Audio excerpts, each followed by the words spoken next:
Ladies and gentlemen, boys and girls, welcome to an episode of the 99 Names. I'm your host, Bilal Khan, and I'm here with Ammar AlShukry.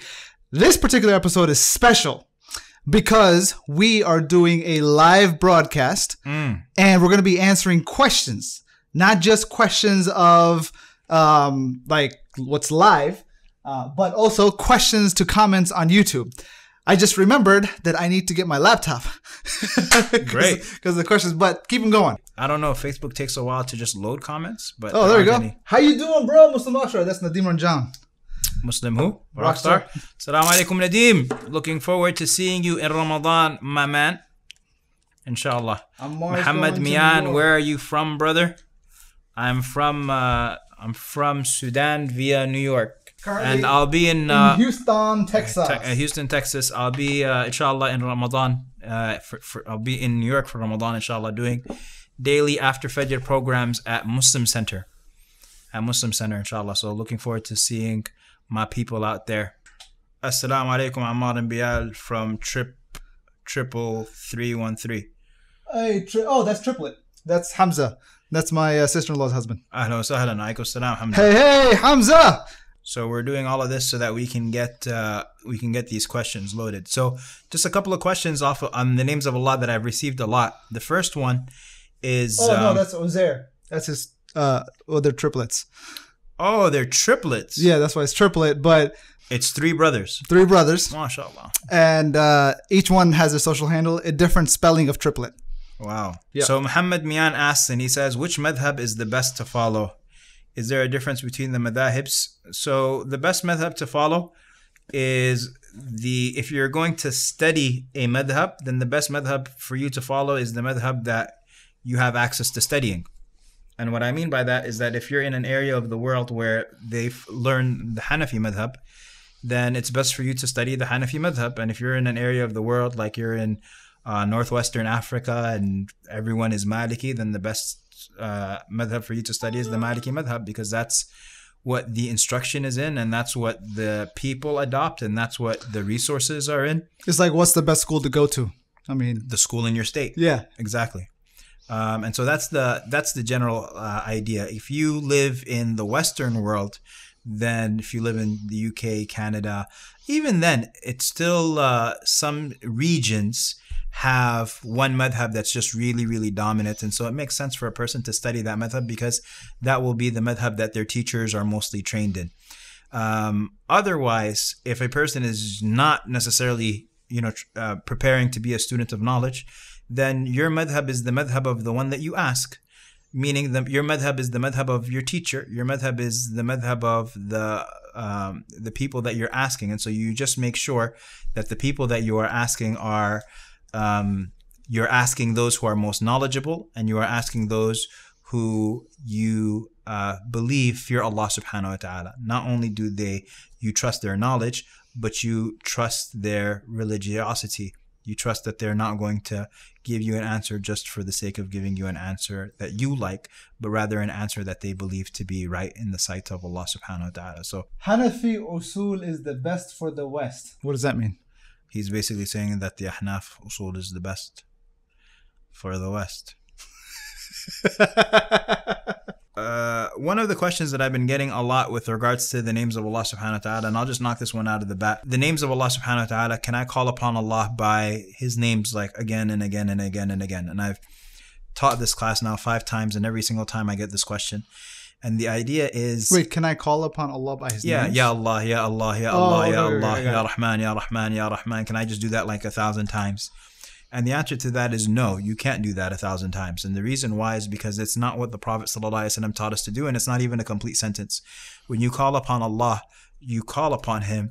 It should be a calling upon with meaning. You should be asking Him for something. You should be requesting something. You should be invoking something. And so when you're just repeating a name, number one, the Prophet ﷺ didn't do that. The companions didn't do that. And number two, it doesn't even make sense. And so a person can invoke Allah subhanahu wa ta'ala with something. Say, oh Allah, oh Rahman, have mercy on me. Yeah. Oh Latif, be gentle with me. Oh Kareem, bestow upon me. Oh Razaq, provide me. If a person does that, then they've actually communicated meaning. And then a person can repeat that as much as they want, as much as, because that would be ilhah, that would be repetition in the request, and there's nothing wrong with repetition in the request. In fact, it's something that's good, as long as they don't restrict it to a particular number and make that number a continuous habit. And Allah subhanahu wa ta'ala knows best. Cool. All right, so we've got a couple of comments and questions here, right? So the first one is from Yahsik.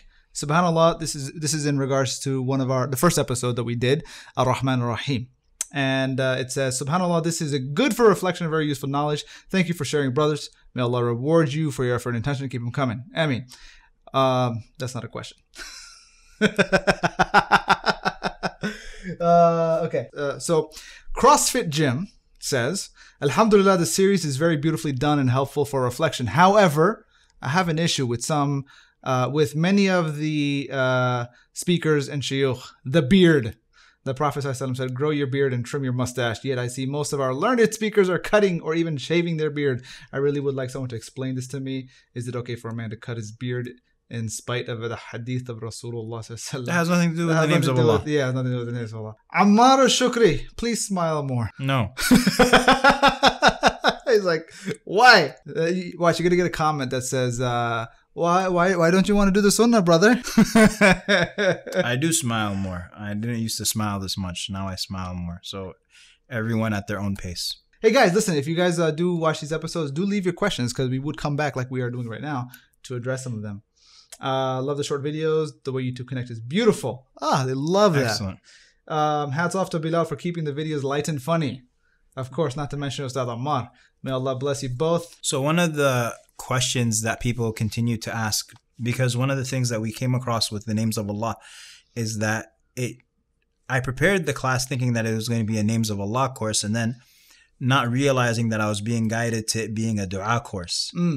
And it fit perfectly, because Allah, in fact, when He talks about al-asma' al-husna, He mentions it for the purpose of dua. He says, وَلِلَّهِ الْأَسْمَاءُ الْحُسْنَى فَادْعُوهُ بِهَا. He says, to Allah belongs the most beautiful name, so call upon Him by them. And so one of the really, I guess, painful questions that people ask is, how long should I make dua for something? How long? Yes. Okay. Like, if I've made dua for something for 5 years, 10 years, and it's never actualized, should I continue to ask for it, or should I stop? Okay. At what point should I stop? And so the idea is that as long as you actually want that thing, you should continue to make dua for it, because a concept that appears 40 different times in the Quran, over 40 different times in the Quran, is Allah is able to do all things. Not the things that are probable, not the things that are possible, not the things that, are easy, but the things that you think are long gone. You think the train has long passed. Zakariya alayhi salam making dua for a child, even though he himself describes the state of his family, and he says, وَهَنَ الْعَظْمُ مِنِّي وَاشْتَعَلَ الرَّأْسُ شَيْبًا وَلَمْ أَكُنْ بِدُعَائِكَ رَبِّ شَقِيًّا. My Lord, my hair is white and my bones are weak and my wife is barren. Like, at what point would you still be asking for a child then, if that was your case? But he says, وَلَمْ أَكُنْ بِدُعَائِكَ رَبِّ شَقِيًّا. Like, I don't lose when I make dua to you, because he knows who Allah subhanahu wa ta'ala is. And so Allah granted him a child, even in that old age. And so if your heart is still in it, make dua for it. Super Khan says, when is His Majesty coming to New York City? I don't know when the class is coming to New York City. I don't think it's coming in the next couple of months, but couple of months being Ramadan. I don't think the class is going to be in any city in Ramadan. No, I mean couple of months. Couple means more than one. Right. Oh, but guy, look, he's going to NYC. So if you want some of that. Yeah, I'll be in New York, inshallah, for Ramadan. Do you know where you're going to be? At Muslim Center. Okay. Muslim Center, Jamaica, Queens. No, Flushing. Flushing Muslim Center. Oh, Flushing. Okay. Yeah. So we'll be there. We'll be doing daily after Fajr programs, inshallah. That's the plan. I'm realizing now that a lot of these comments are not questions. Great. So that being said, we're about to wrap this up. Hold on. I'm going to find a question. Okay, here's one. Jazakallah khair for uploading this video. Just wanted to ask you the root word for al-qayyum. Yeah. What is the link with the standing, upstanding? Qayyum means maintenance. Okay. Right? So qayyum, and qama means to stand. And so qayyum is the one who makes that, the world basically, and everything, maintains it all. When you're standing, you're in a state of maintenance. Okay. Right? And so qayyum is the one who basically makes the world stand, so to speak. Okay. Right? And so that's the relationship. Great job. Thank you. What I like most about this is the way you guys are presenting the topic. It's just cozy. Ammar, do you feel cozy? I feel very, very uncomfortable, actually. Not cozy at all. Okay. Oh, this is one interesting. Dust to Turab says, I was taught that the dua of Isa alayhi salam was to be included in the ummah of Rasulullah sallallahu alaihi wasallam, and thus he will return as a member of this ummah. I don't know the source of this info though. Is this true? I don't know the source of that either. Okay. I mean, I've heard it too, but I haven't, that every prophet asked Allah to be part of this ummah. I don't know its authenticity, so I can't speak to that. But logically, it kind of makes sense because when Isa alayhi salam comes back, he's going to come back as part of... He is going to come back as part of the ummah, but whether that was a request of his or not, Allah knows best. I do not know. Okay. Qazi says, one of the things, Alaykum salam wa rahmatullah, Qazi, one of the things that is directly connected to the names of Allah are the attributes of Allah. However, names and attributes are not necessarily the same thing, and many people have misconceptions regarding the matter. Would you please explain how names and attributes are not the same thing? Well, names and attributes aren't the same thing. Al-Alim is a name. Ilm is an attribute. Allah subhanahu wa ta'ala is being Al-Alim. That's his name. And the names are the most restrictive form, meaning that we can't call something a name of Allah subhanahu wa ta'ala except if he himself indicates to us or the Prophet sallallahu alaihi wasallam indicates to us that it is a name. As for attributes, attributes are wider, so it's a circle within a circle. You have names and then you have the attributes, and the attributes are taken from Allah's actions. So for example, Allah subhanahu wa ta'ala gets angry, غَيْرِ الْمَغْضُوبِ عَلَيْهِمْ. Allah subhanahu wa ta'ala descends in the last third of the night. Allah subhanahu wa ta'ala comes on the day of judgment. Allah subhanahu wa ta'ala is pleased from others. But you can't extract names from his attributes. You can't call Allah subhanahu wa ta'ala the punisher because he punishes. That's an attribute. You can't call Allah subhanahu wa ta'ala the angry one, although he becomes angry at times. That's an attribute. So he's not the punisher. No, he's not. And you have names like that, or you have attributes like that. And so the rule is that attributes can be extracted from every name because every name denotes an attribute. So Allah subhanahu wa ta'ala being Al-Hakim means that Allah has hikmah, Allah has wisdom. Allah subhanahu wa ta'ala being As-Sami' means that Allah subhanahu wa ta'ala hears. But hearing is the attribute. Al-Sami' is the name. And so that's it in a nutshell, that they're not the same thing. You can't take names from the attributes, but you can take attributes from the name. Rizwan Ali says, are there any books, alaykum salam, are there any books in English you would recommend in learning al-asma' al-sifat? There's a book in English, is this book. It's actually translated into English if you can get it. Salman al-Auda. Salman al-Auda's book called Ma'allah. In English, it's translated as The Company of God.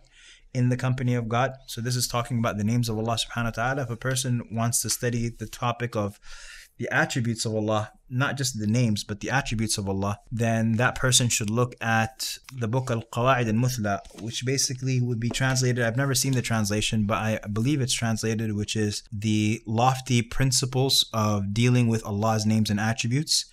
And that is from Shaykh Ibn Uthaymin, as well as his commentary on Shaykh al-Islam's Aqeedah al-Wasitiyah. If you can get a hold of Ibn Abi al-Izz al-Hanafi's commentary on Al-Aqeedah al-Tahawiyah.